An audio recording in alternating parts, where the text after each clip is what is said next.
दाऊ जी और सारे ब्रजवासी भगवान को देख करके, भगवान जैसे ही कालीदा से निकले, सबने भगवान के आगमन में तालियां बजाई, बड़े खुश हुए। आप लोग खुश हैं?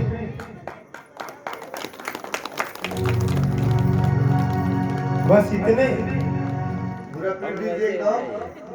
भगवान को देख करके सारे ब्रजवासी खुश हुए, तालियों से स्वागत किए। कन्हैया आगे। भगवान ने कहा, श्री रामा जी ने कहा, भैया मुझे गेंद नहीं चाहिए। भगवान ने कहा, ले ले करके आए। गेंद के साथ साथ यमुना जी को भी एकदम निर्मल कर दिया मैंने। बलदाऊ जी ने कहा, कन्हैया मैं जान गया।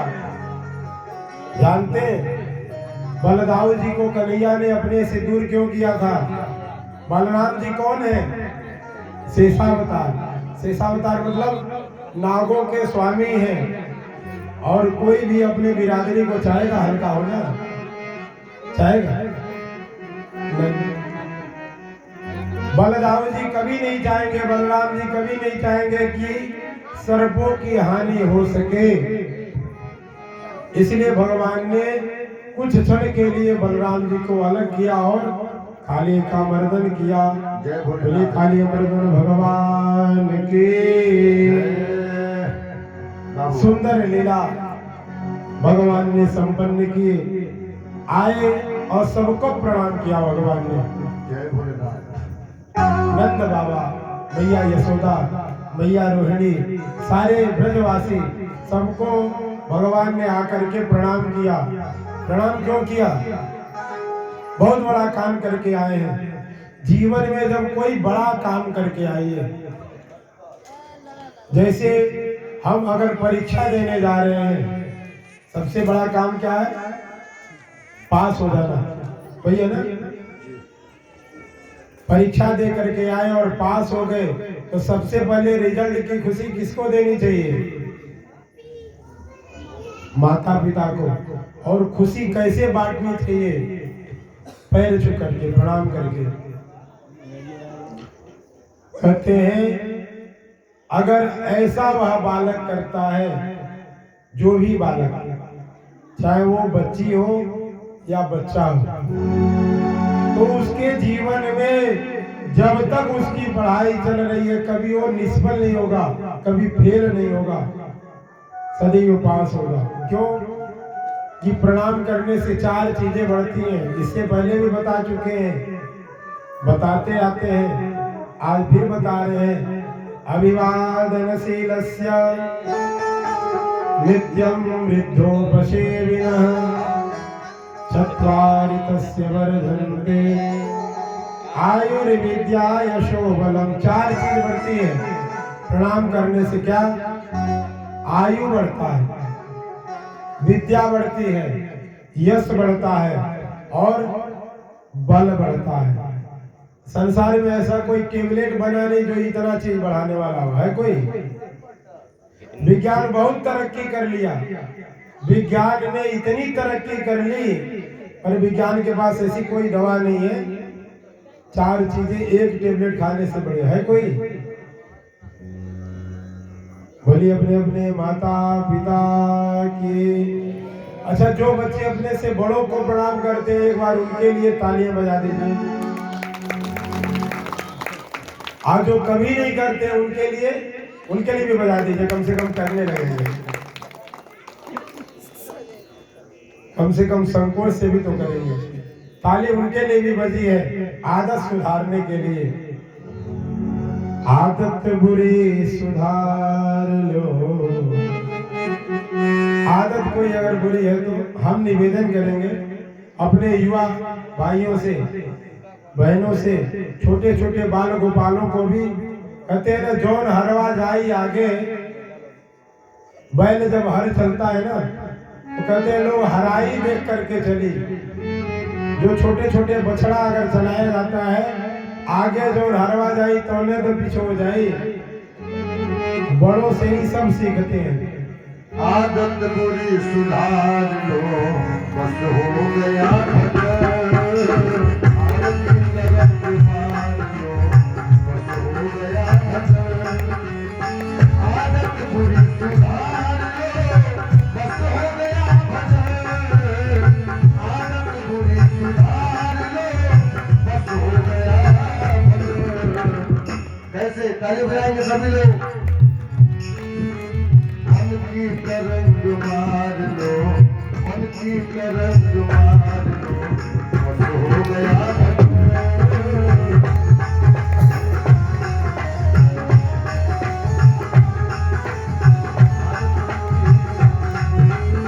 आए हो तुम कहाँ से अब जा रहे किधर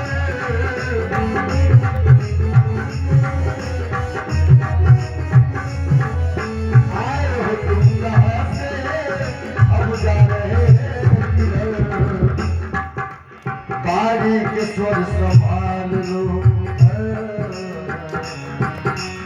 बारी के स्वर संभाल लो बस हो गया बस हो गया भजन आदत बुरी सुधार लो बस हो गया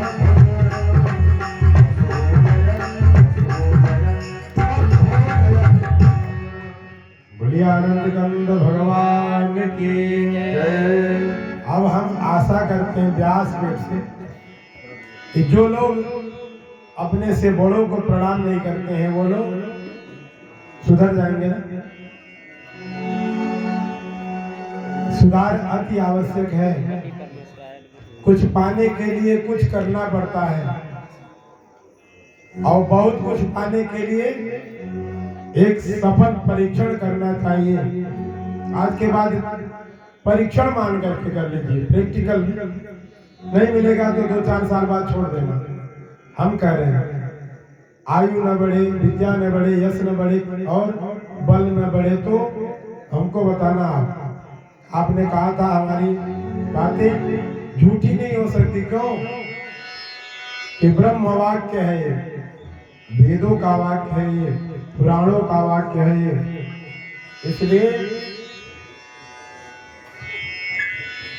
आप अवश्य चिंतन करना और इसी पद पे चलना। कहते हैं ना रास्ता कौन है,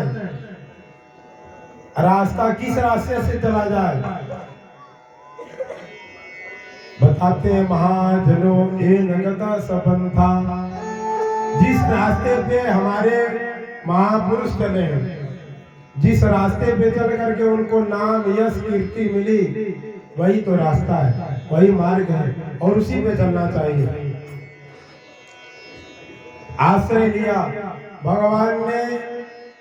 एक बार जंगल में आग लगी और संपूर्ण अग्नि को पी गए भगवान।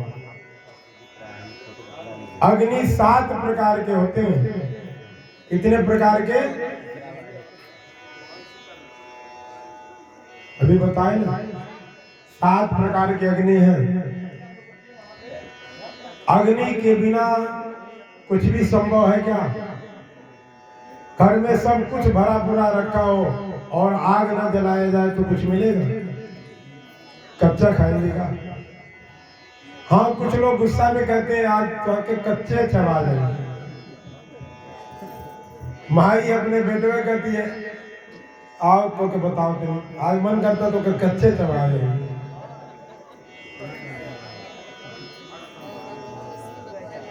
आग 7 प्रकार के हैं और अग्नि कौन है? पुरुष है। अग्नि की 2 पत्नी है, एक का नाम स्वाहा, एक का नाम स्वधा। अलग अलग काम में अलग अलग अग्नि का नाम है। समुद्र में एक अग्नि है जिसका नाम है बड़वाग्नि।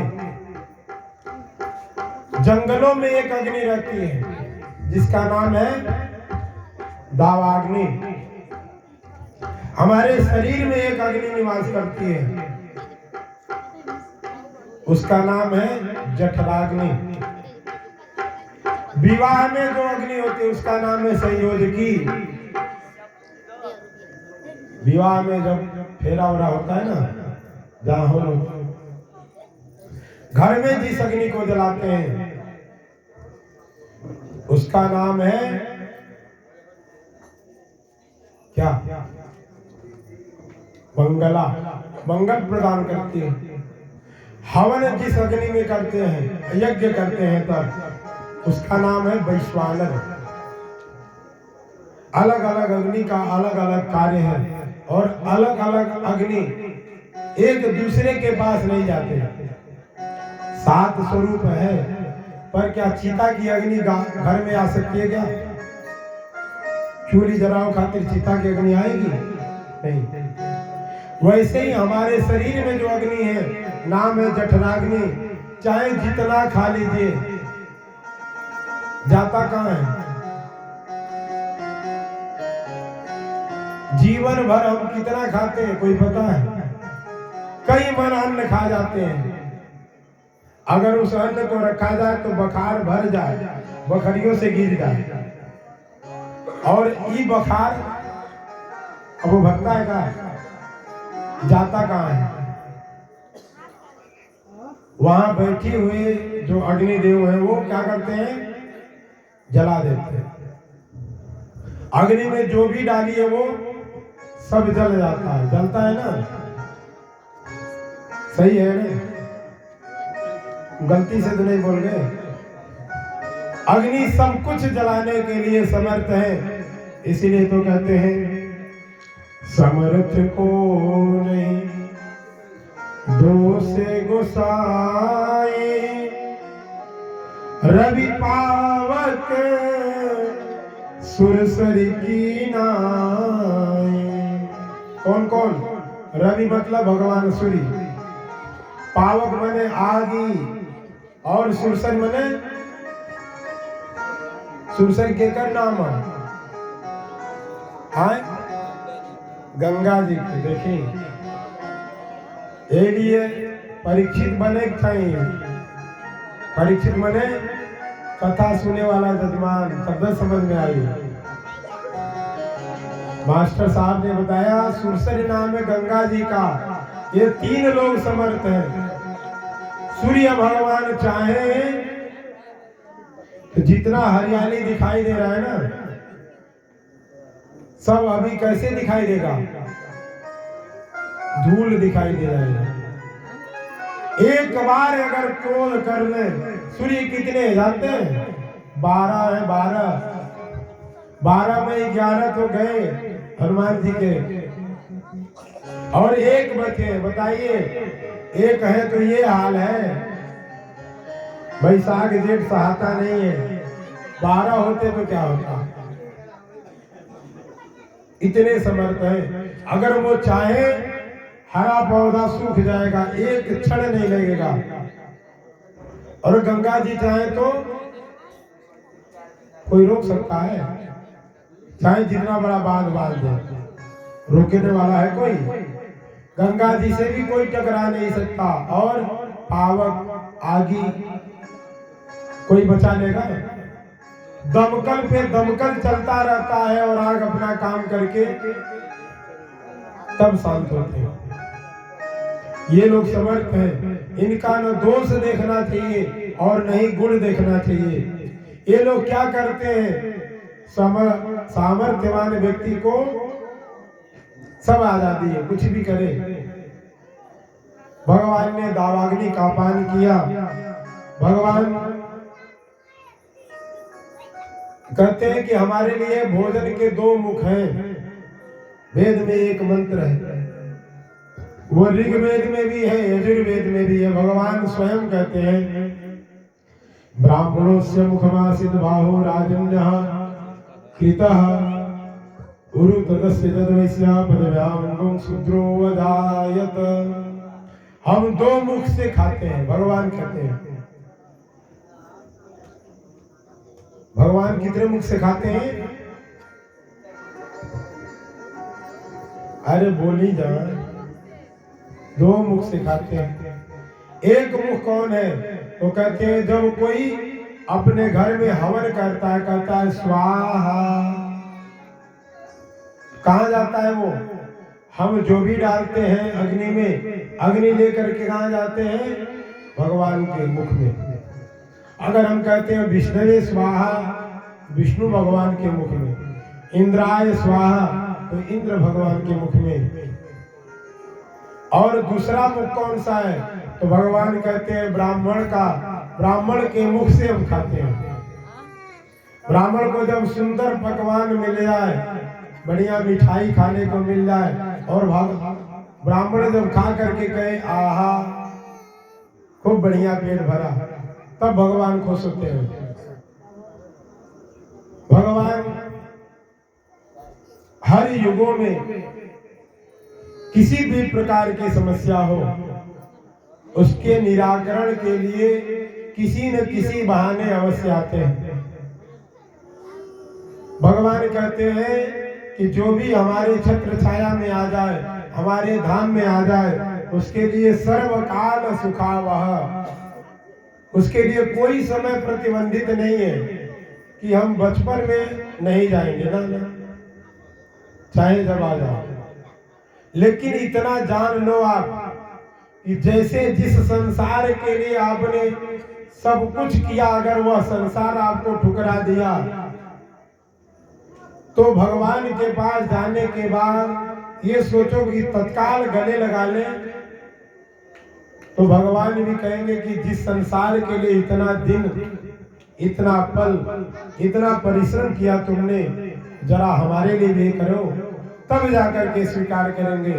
शायद परीक्षा ले ले, कोई संशय नहीं, क्योंकि परीक्षा लेते हैं। भगवान ने अलग अलग स्थानों पर अपने अलग अलग स्वरूप में निवास किया है। अगर भगवान हर प्रकार के मनोरथ को पूर्ण करते हैं, तो कहीं पे विजय दिलाते हैं, तो कहीं भगवान हारे के सहारे बने हैं। कहाँ है हारे के सहारे? खाटू में। बोले हारे के सहारे की, खाटू श्याम की। जीवन में जिसने हर जगह हार मान लिया हो, कोई सहारा जिसका न हो, वो खाटू जाकर के दर्शन करे। निश्चय उसके जीवन में कोई न कोई आधार बन करके आएगा। भगवान किसी को भेजेंगे, कोई जरूरी नहीं कि कौन आएगा, कोई तो आएगा। अगर आपने सच्चे मन से खाटू में जाकर के भगवान के नाम की अर्जी लगाई, आज भगवान ने कहा कि हम जहां हैं वहीं बुलाएंगे। भगवान ने आज सुंदर श्रृंगार किया है। सुंदर श्रृंगार करके भगवान बांसुरी हाथ में लिए और चले आए कहां? जंगलों में। भगवान जंगल में आए और भगवान ने आकर के जब देखा ऋतु, मौसम सुहाना है, और सुहाने मौसम में सब कुछ अच्छा लगता है ना। मौसम कैसा आया? बरसा विगत शरद ऋतु आई, बरसा विगत शरद ऋतु। लक्ष्मण देखो परम सुहाई, लक्ष्मण देखे परम सुहाए। बरसा विगत। जब बारिश बीता, बारिश किस महीने में होता है?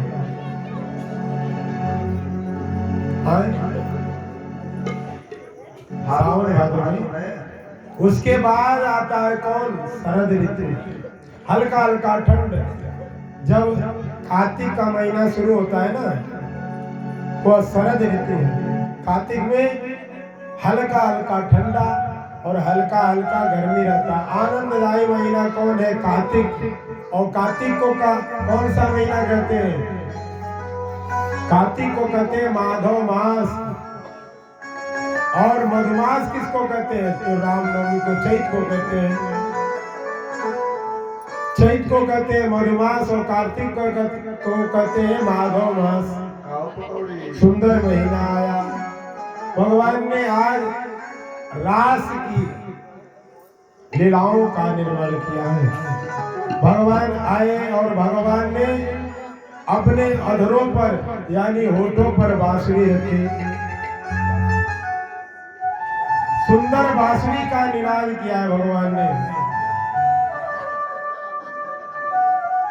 जब भगवान के बांसुरी की आवाज वृंदावन तक गई, गोपियों को लगा कि भगवान हमको बुला रहे हैं। गोपियां अलग अलग घरों में अलग अलग कार्य में लगी हुई थी। कोई गोपी तो भोजन बना रही थी। कहते हैं ना कि जब भगवान के बांसुरी की आवाज गोपियों के कान में गई और गोपियों ने जैसे ही सूखी हुई लकड़ी उठाया, चूल्हे में लगाया, लकड़ी से पानी निकलने लगा। भगवान की कृपा क्या करती है, जड़ को चैतन्य बना दी और चैतन्य को एक जगह रुकने न दे, दौड़ा दे। गोपियों ने भेष नहीं देखा, परिवेश नहीं देखा और भागी हुई सब भगवान के पास पधारी। भगवान ने कहा, देवियों आ गई, आपका स्वागत है। बड़ा सुंदर स्वरूप है भगवान का। देखिए गोपियों ने आकर के जब दर्शन किया ना, सुखदेव जी कहते हैं, परीक्षित गोपियां देख करके आज उनको लगा कि जीवन में पहली बार ऐसे सुंदर पुरुष को हमने देखा है। बरहा पीडम नटवर बपु कर्णयो कर्णिकारम विप्रदवास कनक कपिसं वैजयन्तीं च माला रंध्रान वेणोरदर सुधया पूरयन् गोपवृन्दै वृन्दारण्यं स्वपदरवणम् गीत कीर्ति। बड़ा जिसको कहते हैं मयूर को भगवान ने क्या किया है, तो मोर का पंख लगाए हैं और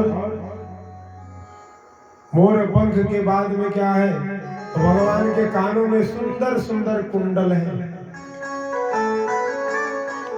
इतना ही नहीं,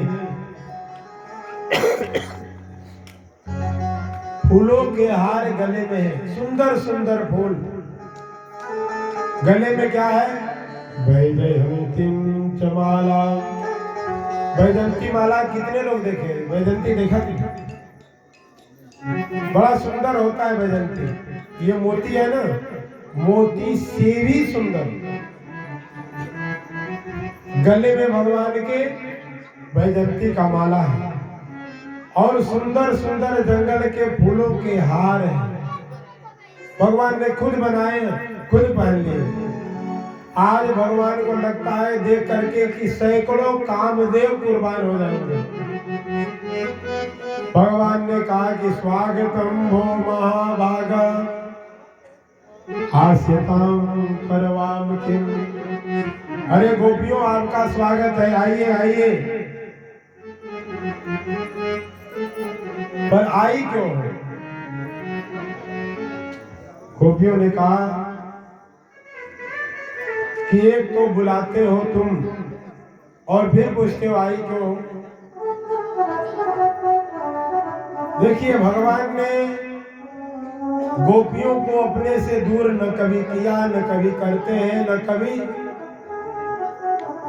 भगवान ने एक बार देखा कि गोपियां अपने नियम के विपरीत जा रही है। क्या कर रही है, रोज प्रातः काल उठती हैं और चली जाती हैं, यमुना जी में स्नान करती हैं, जाके कात्यायनी माता का पूजन करती हैं और एक ही चीज मांगती हैं, क्या, कात्यायनी महामाये महायोगिन्यधीश्वरे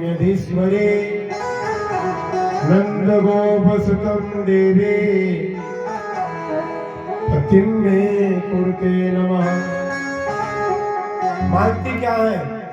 हे कात्यायनी माता, हम पर खुश हो जाओ और खुश होकर के एक वरदान दे दो। क्या?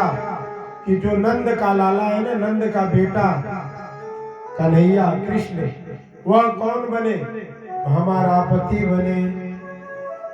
भगवान ने जब देखा, ठीक है रोज पूजा करती हो, अच्छी बात है, पर नहाने का जो रोज का नियम है ना, कपड़े उतार करके रख देती हैं और बिना कपड़े के जाके नहाती हैं। भगवान ने कहा कि अब शिक्षा देना है, उससे पहले दंड देना होगा। बिगड़े हुई आदत को सुधारने के लिए क्या करना चाहिए? पहले एक डंडा लगा देना चाहिए, तब आभास होगा, अपने गलतियों का बोध होगा, तभी तो सुधार होगा। जिसने मार नहीं खाया वो कुछ नहीं खाया। संसार में सीख कब मिलती है? कब मिलती है बताइए? जब मार खाएगा। डंडा खाने के बाद हर सूझबूझ आने लगता है।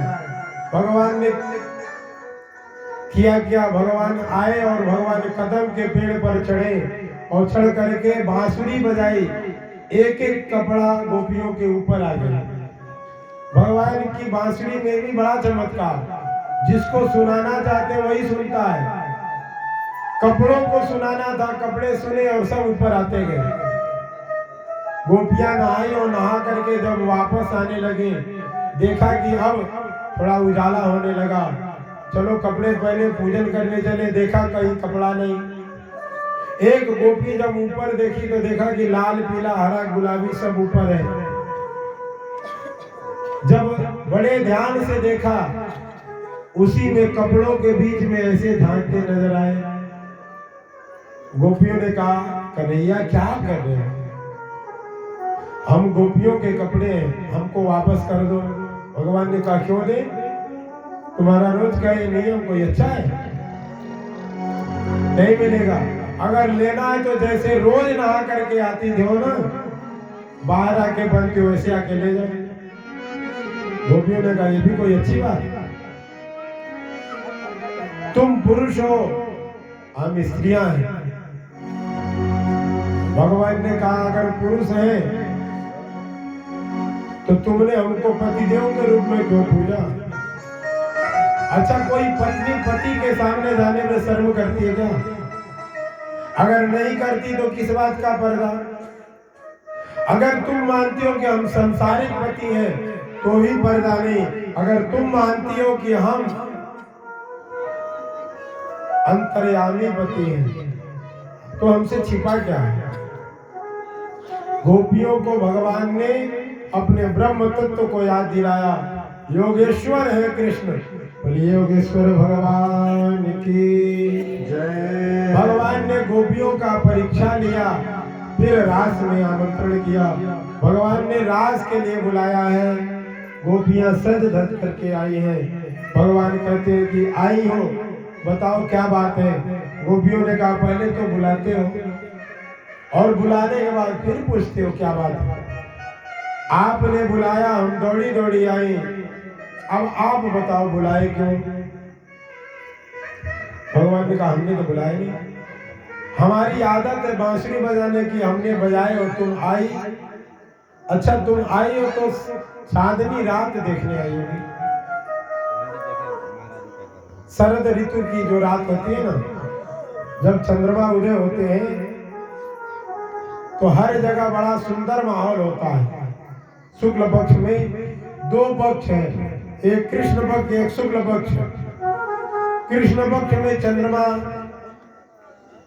नहीं रहते और शुक्ल पक्ष में चंद्रमा हम सबको दर्शन देते हैं। तो ये शुक्ल पक्ष है, चांदनी देखने आई होगी। गोपियों ने कहा, ये चांदनी कई बार देखी, आज थोड़ी पैदा हुई। इससे पहले चांदनी कितने बार देखे, चंद्रमा को कई बार निहारा, चकोरों को कई बार देखा, पर आज चित्तचोर को देखने आए हैं। चित्त को चुराया है तुमने, बांसुरी बजा के बुलाया है तुमने, अब हमारे मन की जो अभिलाषाएं है ना उसको पूर्ण करो। अरे भगवान ने कहा देवी आपके मन की अभिलाषाओं को अवश्य पूर्ण करूंगा। भगवान शंकर भी तैयार हो जाते हैं वहां आने के लिए। भोलेनाथ कहते हैं पंडित जी, देवी पार्वती मिथिलेश भैया, हमको भी तैयार कर दो। पार्वती भैया ने कहा अरे जाना कहाँ है? तो भोले बाबा ने कहा कि मुझे जाना है रास में। क्यों? क्योंकि रास बिहारी ने मुझे बुलाया है। पार्वती मैया ने कहा वहां तो कोई पुरुष जाता ही नहीं, केवल एक ही पुरुष है वहां पे। कौन? योगेश्वर श्री कृष्ण है। तो भोले बाबा ने कहा अगर कोई पुरुष नहीं जाता तो तुम तो बड़ी प्रवीण हो सजाने में। अच्छा, सजाने में सबसे ज्यादा माहिर कौन होता है? इधर का विभाग, इधर वाले नहीं। इधर का विभाग जो है सजाना हो किसी को तो पुरुष को भी स्त्री बना दे सजा करके। ब्यूटी पार्लर में इतने अच्छे अच्छे केमिकल हैं कि कोई पहचान ही न पाए। सही बात है ना? भगवान ने कहा पार्वती जी से